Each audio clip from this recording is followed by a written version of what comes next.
is also we read on Parshas Para around Purim time, or after Purim.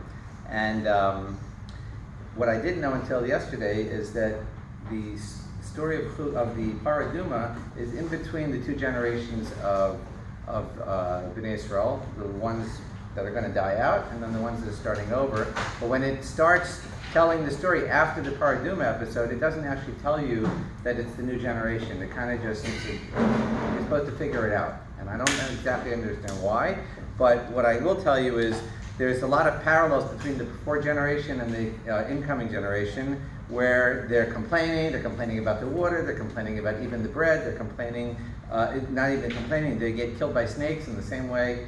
Well, in the beginning of the creation story, we get introduced to death with the snake. But the one point that I want to bring out is that chukah comes from the word chakak, which is engraved. And in one sense, you say everything is set in stone, like halach, it's set in stone. And the way you're supposed to act is like forms. But yet, the paraduma is completely about the opposite. Because the person who performs the ceremony himself becomes impurified, and it's like the opposite of everything. So what the rabbis bring down is that the second generation is a reset. It's like a second chance. You would think that everything is going to be like this chok thing, which is unexplained.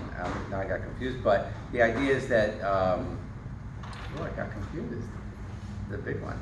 Okay, I'm going to go back a step. So what they're saying is that, yes, you would think in one sense chok is something that is fixed in time, and what happens is you really lost it.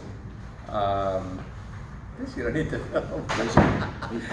You cut it out in post. Except it's a blooper. Okay, here's what he said at the end. This came, by the way, from a thing called Torah in Motion, which is a bunch of rabbis put at this weekly column, but what they said was, in one sense, chok is something that says it's fixed, it's unchanged, and it's supposed to be the way we approach mitzvot. But in another sense, that there's this second now I lost it. Wow.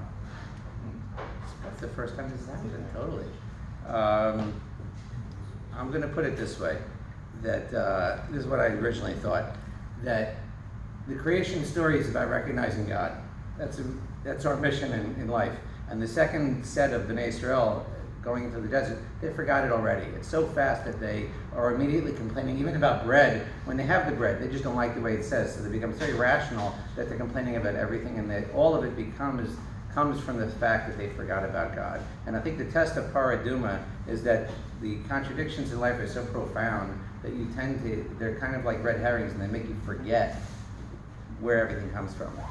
And you're supposed to keep this message of paraduma at the very beginning of the new generation coming into Israel. The life is going to be complicated, and that at the same point as things don't make sense to you, the one thing that should make sense is that God's always there. So there you go.